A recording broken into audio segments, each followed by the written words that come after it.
Namaskar. Today I will discuss about liver abscess. So what is the liver abscess? Liver abscess is a pus pocket formed in the liver due to bacterial or fungal infection. Caused of liver abscess. तो liver abscess के कारण को जानते हैं. Liver abscess का कारण है blood में इन्फेक्शन होना या एब्डोमिनल इन्फेक्शन का हो जाना. साथ साथ हम लोग देखते हैं जैसे बैक्टीरियल इन्फेक्शन में ज़्यादातर हम लोग इकोलाई या आपका जो है स्टेप्टोकोकस स्टेफेलोकोकस बैक्टीरिया के इन्फेक्शन के कारण या बहुत सारे ऐसे फंगल इन्फेक्शन है जिसके कारण लिवर अब्सेस होते हैं. और लिवर अब्सेस हम लोग अधिकतर देखते हैं कि वैसे लोगों में जो रिस्क फैक्टर बना रहता है, जैसे जो तारी वगैरह का ईस्ट का जो इस्तेमाल करते हैं या निरंतर शराब का जो इस्तेमाल करते हैं, उन लोगों में ज़्यादातर लिवर अब्सेस की चांसेस या रिस्क बनी रहती है. रिस्क फैक्टर में ये सब आते हैं. अब हम लोग देखते हैं कि इसके सिम्टम्स क्या होते हैं, इसके साइन और सिम्टम्स जो होते हैं. सबसे पहले हम देखते हैं कि जाड़ा देकर के बुखार आता है और वो बुखार बहुत हाई ग्रेड का रह सकता है, लोअर ग्रेड में भी रह सकता है. साथ साथ पेट में दर्द होना, दाएं साइड में बाएं साइड में, पेट के बाएं साइड में या पीठ के पीछे, जिसको हम लोग इंफीरियर एंगल ऑफ स्कैपुला बोलते हैं, उस जगह पे भी दर्द का एहसास होना.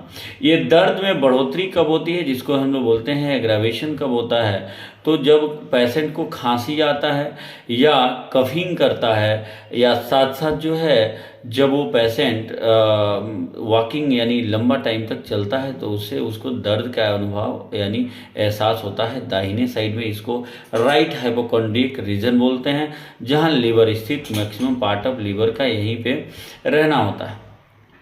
अब हम इसका देखते हैं कि आखिर इसका प्रिवेंशन क्या कर सकते हैं, मैनेजमेंट क्या कर सकते हैं और ट्रीटमेंट क्या कर सकते हैं.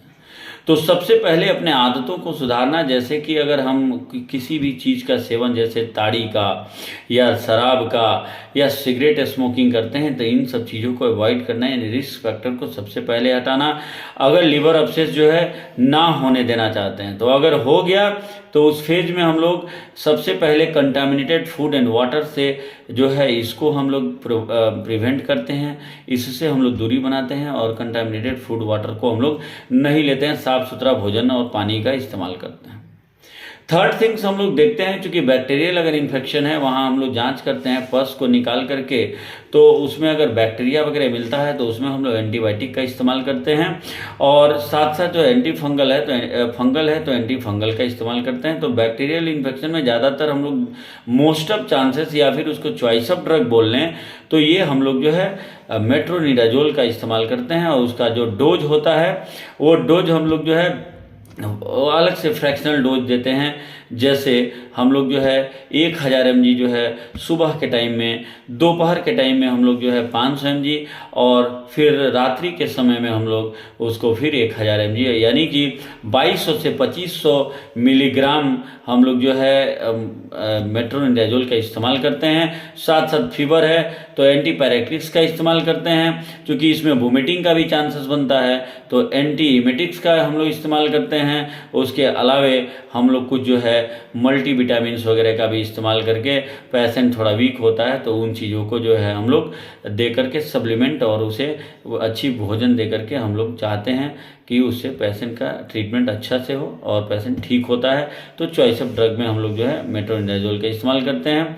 और बाकी जो आपकी हैबिटें हैं उसको थोड़ा सुधारना होता है, जैसे दारू पीना, शराब पीना या फिर आपका जो ईस्ट वगैरह लेते हैं जिसको ताड़ी बोलते हैं, उन सब चीज़ों को प्रोहिबिटेट करना है, उससे जो है बचना है, अवॉइड करना है. ठीक है, नमस्कार, धन्यवाद.